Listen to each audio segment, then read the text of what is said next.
right, everybody, welcome to another deep dive.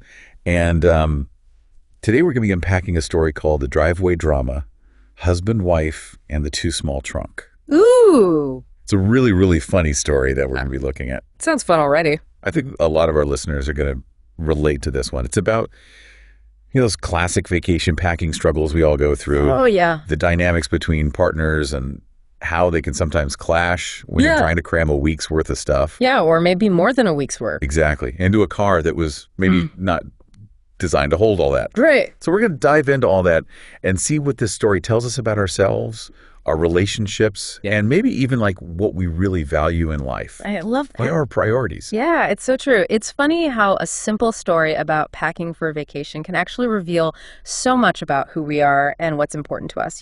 Absolutely. And this story does such a great job of using humor to get at those deeper truths. It's like we're laughing along with the characters, but at the same time, we're recognizing ourselves in their struggles. Yeah, totally. And I think that's what makes it so relatable. Right from the opening scene, you're hooked. Oh, yeah. That first scene is pure comedy gold. You've got John, our grill master, as the story calls him, facing off against this mountain of luggage. I know, I was going to say, it's like he's staring down Mount Everest, but instead of snow, it's suitcases and duffel bags. Yeah, and that dreaded rooftop carrier. Oh, yeah, the rooftop carrier, the ultimate sign that things have gone too far. Right. It's like the packing equivalent of waving the white flag. Exactly. You're in trouble when the rooftop carrier makes an appearance. Yeah, and the way the author describes John's reactions, it's just priceless. He's clearly not thrilled about this situation. Nope, he is not having it. And then there's Mary, his wife, who seems to have a completely different philosophy when it comes to packing. Oh, she's prepared for everything. She's like the queen of just-in-case scenarios. Right. Like, what if there's a sudden blizzard in the tropics? Better pack that parka. I love that the author gives us these little snippets of their dialogue. It really brings the characters to life. Yeah, like that line where John jokes about Mary packing enough cement to build a patio. Oh my gosh, that was so funny. I could totally picture him saying that with a completely straight face. And her response, too, well, you never know. We might need extra weight for the car. Oh yeah, she's got a justification for everything. And then there's the whole 3 seasons worth of outfits situation. I mean, come on, Mary. Right. Like, how many outfit changes can one person possibly need on a week-long vacation? It's like she's packing for a fashion show, not a relaxing getaway. And you can just imagine John's inner monologue at this point. Is this trip really worth it? But here's the thing, though. It's not just about the stuff itself, right? It's about what that stuff represents. Oh, absolutely. Yeah. I think their packing styles are a reflection of their personalities and their different approaches to life.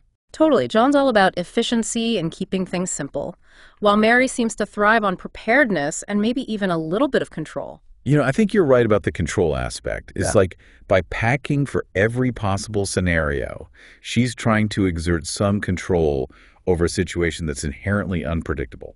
Exactly. Vacations can be full of surprises, and for some people that can be anxiety-inducing. So they overpack as a way of creating a sense of security and familiarity. It's like they're bringing their comfort zone with them. Precisely. And then, of course, there's the infamous inflatable flamingo. Oh, yes, the flamingo, the symbol of so much more than just a pool float. Mary insists on bringing it because it's their tradition to take flamingo photos on every vacation. Which John finds utterly ridiculous, of course. Of course. Yeah. He sees it as just another bulky item taking up valuable trunk space. Yeah. But I think there's a deeper layer to this flamingo debate. Oh, definitely. It's not really about the flamingo itself. It's about what it represents. For Mary, it's a symbol of their shared history, their memories, the things that make their relationship special. It's a ritual, a way of connecting their past vacations to this one. And for John, it might represent the things that he finds frustrating about their dynamic. The clutter, the need to document everything for social media, the feeling of being weighed down by stuff. I think it's a really interesting example of how something seemingly insignificant can become a battleground for deeper issues in a relationship. Yeah, totally. Like on the surface, it's this silly argument about a pool float, but underneath it's about their different values, their expectations, their communication styles. And it makes you wonder, what are those little rituals or traditions in your own relationships that hold a special meaning? And how do those things sometimes become sources of tension or conflict? That's such a good question. It's like those traditions can be both a source of connection and a point of friction. It's all about finding that balance, Yeah. right? Honoring the things that are important to each person while also being willing to compromise and adapt. I'm with you on that. It's a constant dance. And speaking of dancing, Let's not forget that lurking beneath all the humor in the driveway drama, there are some real underlying tensions between John and Mary. Oh, yeah, definitely. Their packing styles might just be the tip of the iceberg, you know? Right. It's like the luggage is a metaphor for all the other stuff they're carrying around. The unspoken expectations, the past hurts the little resentments that build up over time. And those things can really weigh down a relationship, especially when you're trying to relax and enjoy a vacation. It's true. Vacations can be a pressure cooker. They can magnify those existing cracks in a relationship. And that brings us to another layer of this story. The arrival of Susan, the neighbor. Oh, Susan. Yeah. She adds a whole new dimension to the drama. Suddenly, it's not just about packing for themselves. It's about image and keeping up appearances. Right. Like Mary's suddenly hyper aware of how their luggage situation looks to the outside world. And I think it speaks to that pressure we all feel to present a certain image of ourselves, especially on social media. Oh, for sure. Vacations have become this performance piece where everything has to be picture perfect. And packing becomes part of that performance. Yeah, you've got to have the right outfits, the right gear, the right accessories to document your amazing adventures. It's like we're packing for our followers as much as we're packing for ourselves. Exactly. And that can really take away from the authenticity and the joy of the experience. It's a good reminder to ask ourselves, are we packing to actually enjoy our vacation, or are we packing to impress other people? That's the question, isn't it? What are our true motivations? And I think John is really grappling with that question as he stares at this mountain of luggage. He's starting to wonder if all this stuff is really necessary. Right. Like, is it worth sacrificing the simplicity and the relaxation he craves just to maintain this image of a perfect vacation? And it all culminates in that hilarious but also kind of poignant plea for divine intervention. Lord, give me strength or a bigger car. I love that line. It's so funny, but also so telling.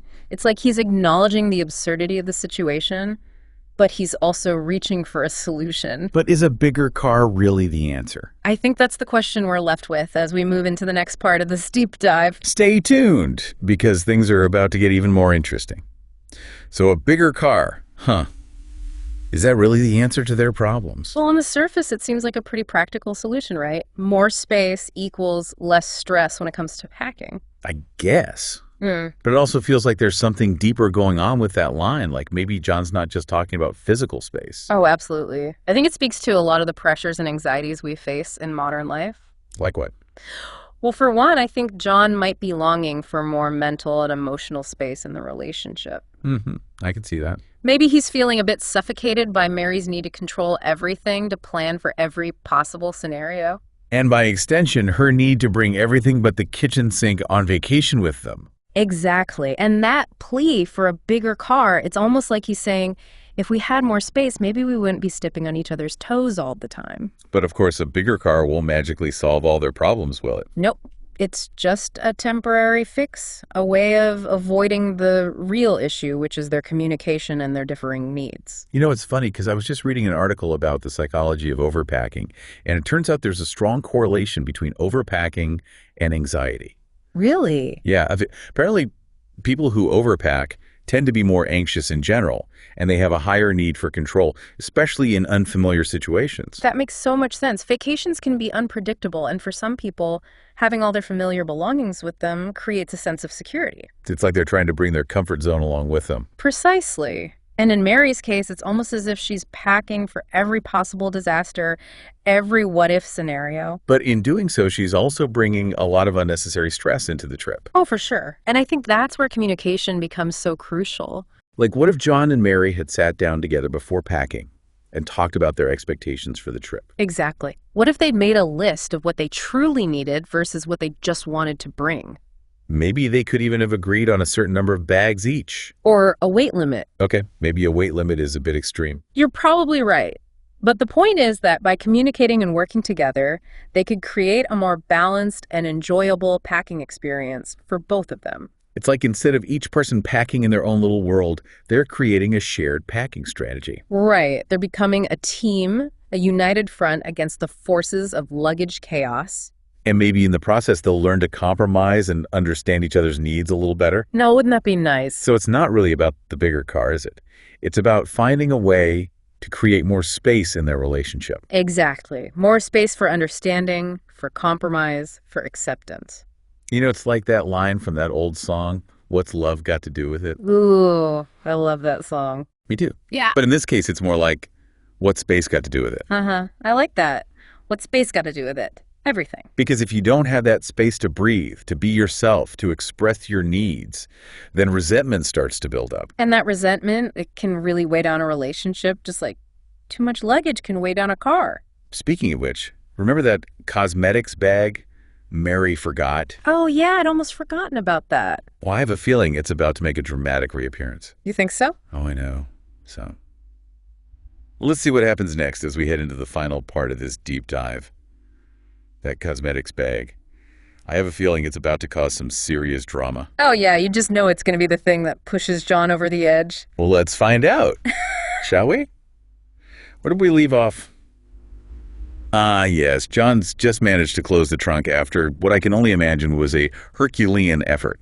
The car is practically sitting on its axles at this point. And he's probably thinking, okay, we're finally done. We can go on vacation. But of course, it's never that easy, is it? Not with this couple. Enter Mary stage left with a look of panic on her face. What's she forgotten now? Well, you know what they say about famous last words? Hit me with it. Mary says in this sweet, innocent voice. John... Wait, I forgot my cosmetics bag. And the air just goes out of the room. I bet John's soul left his body for a second there. You can just picture him doing that slow motion face palm. I know, right? It's like the universe is playing a cruel joke on him. But it's such a perfect moment because it sums up their whole dynamic. Right. They're so close to freedom, but they're still tethered to all this stuff, all these little anxieties. It's like that cosmetics bag represents everything they're trying to bring with them on vacation. The need to look perfect, the fear of the unknown, the pressure to have it all. And it makes you wonder what would happen if they just left it behind. Would the world actually end? Would Mary's carefully curated vacation persona crumble? Or would it be a chance for them both to let go of some of that control and just embrace the moment? That's a really interesting question. It's like a little social experiment. Right. What if they just said, forget the cosmetics bag. We're going on an adventure. But I have a feeling that's not going to happen. Yeah, you're probably right. Knowing Mary, she's got her whole vacation survival kit in that bag. Sunscreen, bug spray, hand sanitizer, a mini first aid kit. Mm-hmm. Maybe even a backup inflatable Flamingo, just in case the first one springs a leak. Oh my gosh, you're killing me. But you know what? I actually think there's something kind of sweet about it. Really? Yeah, in a weird way. It's like Mary's overpacking is a way of showing she cares. Oh, I see what you mean. It's like she's trying to take care of everyone, make sure they're all safe and comfortable. Exactly. It might be a bit over the top, but it comes from a good place. I guess that's true. It's just a shame that her good intentions end up creating so much stress for everyone else. Especially John. He's clearly not on the same page. But you know what? I think deep down he understands her. Oh, yeah. What makes you say that? Well, in the story, even though he's complaining and making sarcastic remarks, he still helps her get that cosmetics bag into the car. That's true. He doesn't just storm off in a huff. He could have, but he doesn't. He sticks around. He helps. He even cracks a few jokes. So maybe that's the real takeaway from this story. Yeah.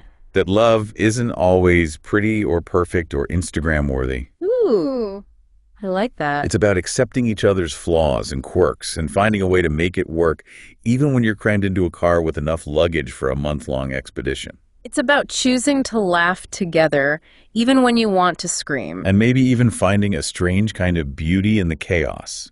Because at the end of the day, isn't that what relationships are all about? I think so. It's about the journey, not the destination. And sometimes the most memorable journeys are the ones that are a little bit messy, a little bit unpredictable, and a lot hilarious. Well said. I think we've officially unpacked the story and maybe even learned a thing or two about ourselves along the way. What do you say we wrap it up there? Sounds good to me. All right, folks, that's our deep dive into the driveway drama. We hope you enjoyed it. As much as we did. And if you did, be sure to share this episode with your friends, your family, your therapist, anyone who might need a good laugh. Or anyone who's ever struggled to fit a week's worth of stuff into a too small suitcase. Because let's face it, we've all been there. We have indeed. Until next time, happy travels, happy packing, and may your journeys be filled with laughter, love, and a whole lot of lightness.